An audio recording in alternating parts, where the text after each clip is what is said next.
Welcome to செந்திபாஸ் channel. நம்ம இன்றைக்கி என்ன வீடியோ பார்க்க போகிறோம் அப்படின்னா, என்னோட ஸ்டைலில் சிக்கன் பிரியாணி எப்படி செய்கிறதுன்னு பார்க்கலாம். சிக்கனில் மஞ்சத்தூள் போட்டு எடுத்து வச்சுருக்கேன். அதுக்கப்புறம் பாஸ்மதி ரைஸ் எடுத்து ஊற வச்சுருக்கேன். சிக்கனை நல்லா க்ளீன் பண்ணி எடுத்து வச்சாச்சு.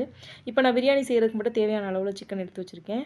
அதுக்கப்புறம் இஞ்சி, பூண்டு, சின்ன வெங்காயம், பச்சை மிளகா, மல்லி, கொஞ்சம் புதினா எல்லாம் சேர்த்து எடுத்து வச்சுருக்கேன். அதுக்கப்புறம் இது மசால் பொடி வீட்டிலேயே அரைச்சது. இது எப்படி செய்கிறது அப்படிங்கிறத நான் அடுத்த வீடியோவில் ஷேர் பண்ணுறேன். வீட்டில் அரைச்சி நம்ம செய்யும்போது வாசம் ரொம்பவே சூப்பராக இருக்கும்.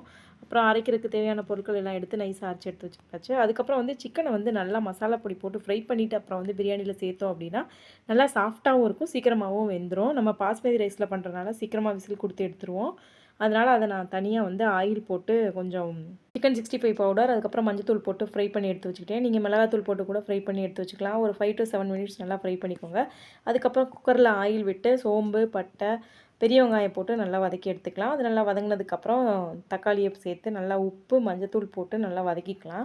இந்த பிரியாணிக்கு தேவையான அளவு உப்பை நான் இப்போவே சேர்த்துக்கிறேன். உப்பு, மஞ்சத்தூள் சேர்க்குறப்ப சீக்கிரமாகவே வதங்கி வந்துடும். நமக்கு ரொம்பவே ஈஸியாகவும் இருக்கும். அதுக்கப்புறம் தேவையான அளவில் பிரியாணி மசாலா சேர்த்துக்கிறேன். நீங்கள் உங்கள் காரத்துக்கு தகுந்த மாதிரி நீங்கள் கூட்டி குறைச்சி சேர்த்துக்கோங்க. அதுக்கப்புறம் வீட்டில் அரைச்ச கறி மசால் பவுடர் கொஞ்சம் சேர்த்துக்கிறேன். அது கொஞ்சம் தான் இருந்துச்சு, அதை கொஞ்சம் சேர்த்தாச்சு. அதுக்கப்புறம் அரைச்சி வச்ச இஞ்சி பூண்டு பேஸ்ட்டு இதெல்லாம் சேர்த்தாச்சு. அதுக்கப்புறம் கொஞ்சமாக தயிர் சேர்த்து நல்லா வதக்கி விட்டுக்கலாம். அதுக்கப்புறம் நல்லா பச்சை வாசனை போகிற வரைக்கும் நல்லா வதக்கி விட்டுக்கலாம். அதுக்கப்புறம் ஊற வச்சு வச்சுருக்க பாஸ்மதி ரைஸையும் இது கூட சேர்த்துக்கலாம். பாஸ்மதி ரைஸ் 1 கப்புக்கு நம்ம 1½ கப் அளவுக்கு தண்ணி ஊற்றுனோம் அப்படின்னா சரியாக இருக்கும். நான் இன்றைக்கி 1 கப் அளவில் சேர்க்கல, அதை விட கொஞ்சம் கம்மியாக சேர்த்துருக்கேன். அதுக்கேற்ற மாதிரி நம்ம தண்ணியெல்லாம் ஆட் பண்ணிக்கலாம். அதுக்கப்புறம் வதக்கி வச்சுருக்க சிக்கனையும் இது கூட நான் சேர்த்துக்கிறேன்.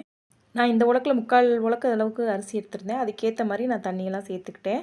சிக்கன் வதக்கின அந்த சட்டியிலேயே தண்ணி சேர்த்து எல்லாத்தையும் கலந்து விட்டுக்கலாம்.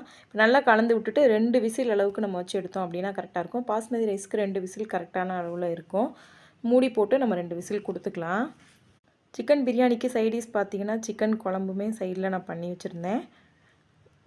இப்போ விசில் விட்டதுக்கப்புறம் பிரியாணி எப்படி வந்திருக்குன்னு பார்க்கலாம். ரொம்பவே சூப்பராக வந்துருந்துச்சு.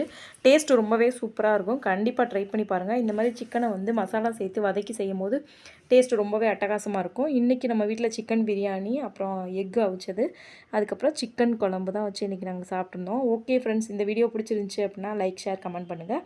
என்னோடய சேனலை ப்ளீஸ் சப்ஸ்கிரைப் பண்ணி சப்போர்ட் பண்ணுங்கள். கண்டிப்பாக இந்த சிக்கன் பிரியாணியை ட்ரை பண்ணி பாருங்கள். Thank you friends. தேங்க்ஸ் ஃபார் வாட்சிங். பாய்.